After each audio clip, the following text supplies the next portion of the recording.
He came to that cave. Suddenly, he was surrounded by light.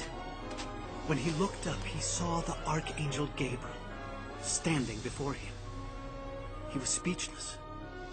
"Read," said the angel. "I don't know how," was the reply. Gabriel repeated his command 3 times, and each time the reply was the same. And then Gabriel taught him. Dishonesty isn't always limited to what people tell you, but includes what they choose not to tell you. The Quran never names the spirit who tells the illiterate Muhammad to read, so the movie makers picked this up out of a hadith account, namely the historians Bukhari, Tabari, Imam Muslim, and Ishaq. All 4 testify about an angel named Gabriel, but they also agree on something that is censored from the movie. Gabriel grinds the crap out of Muhammad. I kid you not. He says, "Read," 3 times. Muhammad says, "I don't know how to read." And each time, Gabriel takes him and presses him so hard that he feels on the verge of death. Well, gee, who would have thought that a violent religion would start out with an act of violence? "Read in the name of your Lord, the Creator. He created man from a clot of blood. Read. Your Lord is the most bounteous who taught the use of the pen. He has taught man what he did not know." And then Gabriel vanished. Muhammad, peace and blessing be upon him, shook with fear and confusion. He stumbled out of the cave and ran for home. He doubted what he had seen, but on his way down the mountain, Gabriel appeared again and said, "Muhammad, you are the messenger of God, and I am Gabriel." He tried to turn away, but no matter where he looked, Gabriel was there, repeating his message. "Muhammad, you are the messenger of God, and I am Gabriel." Once the angel was gone, Muhammad, peace and blessing be upon him, struggled for home. When he finally arrived, he was shivering.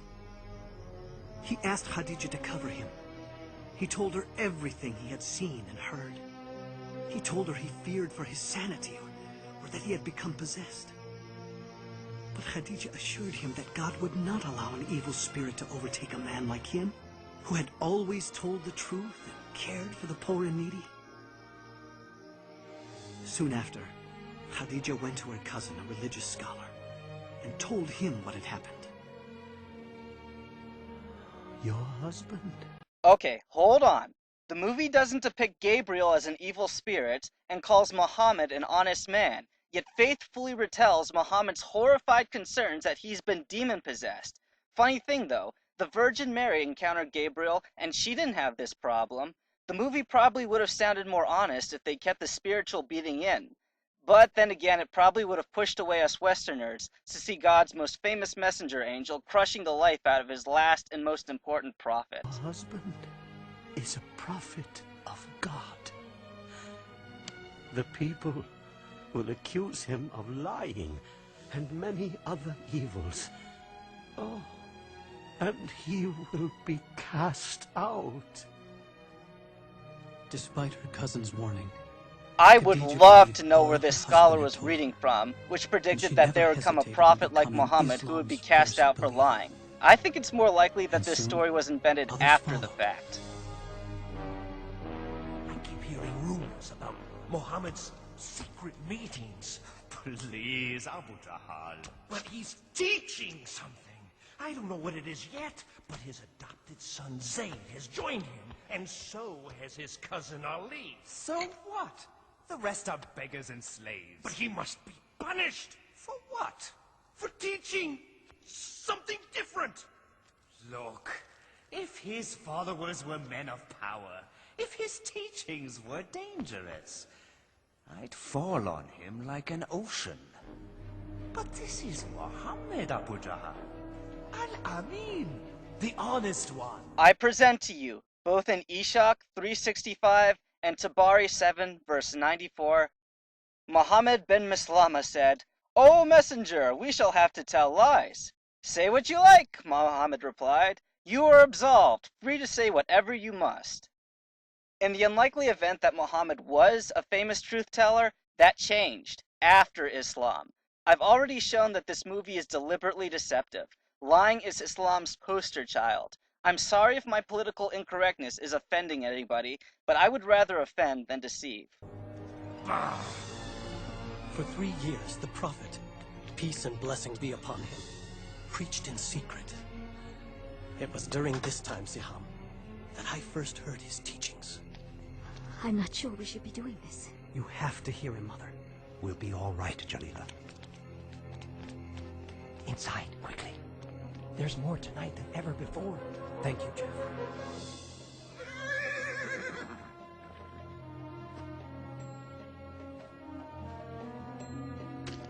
Where do you go every night? To hear a prophet of God. What a feeling to learn the way of Islam from God's messenger. Peace and blessing be upon him. And war and death His upon the revelation rest of the world. I get it already. offered the most beautiful words we had ever heard. He taught us, all the gods of Mecca are powerless. There's only one God, the God of Abraham, Moses, and Jesus. And you have to surrender everything to him. That you do, including your right to free speech and rational thought. By the way, I counted about 16 people in this room. If we're going off of Islam's typical teachings, after 3 solid years of preaching, this is about right. If we assume that no more get added in the next 7 years. But if we go off what we're about to hear, there should have been hundreds more. There's no such thing as rich or slave in the eyes of God. All are equal. And the poor aren't to be put down and despised. They're to be cared for.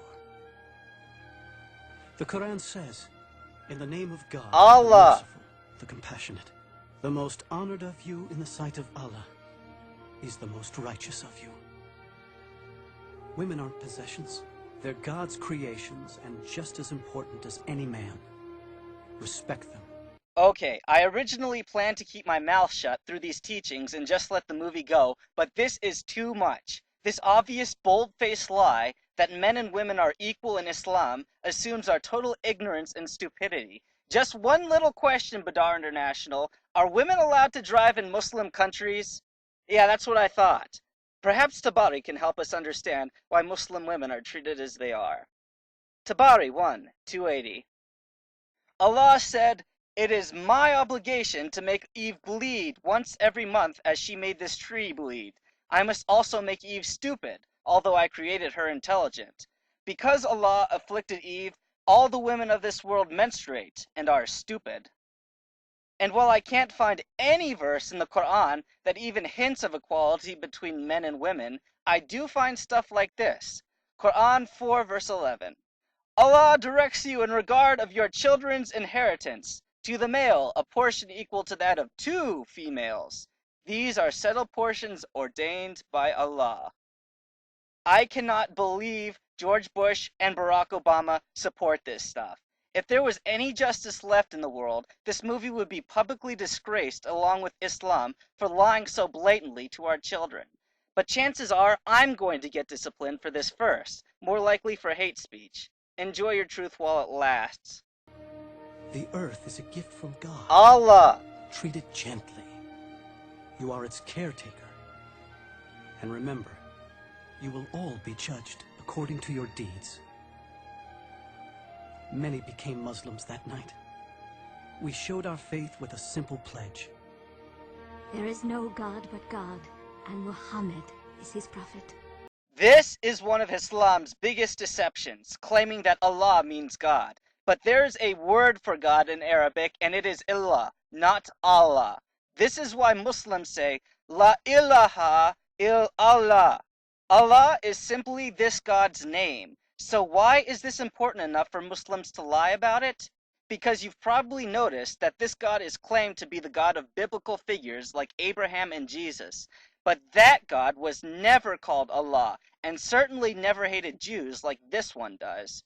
The real Allah came from the Kaaba, that building with the prayer blanket over it, and was an idol. He even had 3 daughters attributed to him, Alat, Manat, and Al-Uzza. Muhammad simply used Allah to say things with a God's level of authority. But after all the lying we've witnessed already, everything still coming is both suspect and uninspired by the true God. Maybe a demon, but not a God. There is no God but God. Allah! And Muhammad is his prophet. No God but Allah. And Muhammad is his prophet.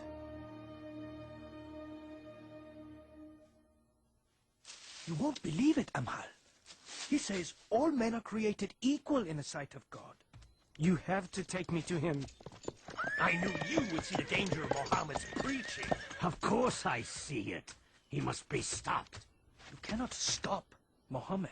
What? Bilal, come back. You'll be whipped. They can whip my body, but not my soul.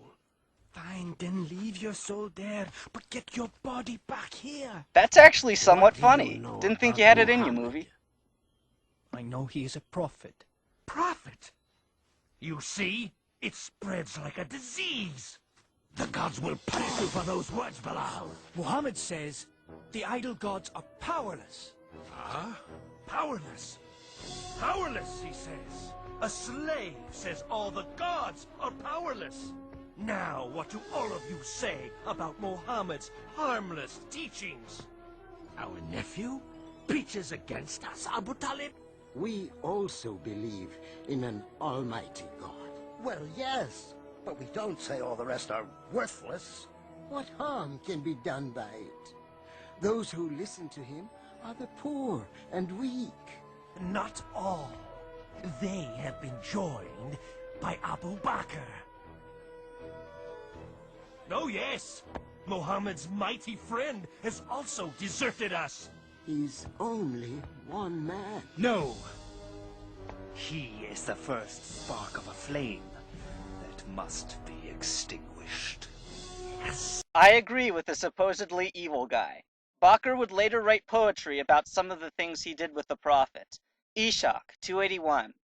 When we called them to the truth, they turned their backs and howled like bitches. Allah's punishment on them will not tarry. I swear by the Lord of Camels that I am no perjurer. A valiant band will descend upon the Quraysh, which will leave women husbandless. It will leave men dead, with vultures wheeling round. It will not spare the infidels. Oh, and remember those Allah charity taxes I talked about at the beginning of this? Yeah, Abu Bakr was Islam's Sheriff of Nottingham. Bukhari, Volume 9, Book 84, number 59. Abu Bakr said, "By Allah, I will fight whoever differentiates between prayers and the zakat tax, as the zakat is rightfully taken from property according to Allah's orders. If they refuse to pay me even so little as a kid they used to pay to Allah's apostle, I will fight them for withholding it." I'll bet you weren't counting on it being this bad, were you?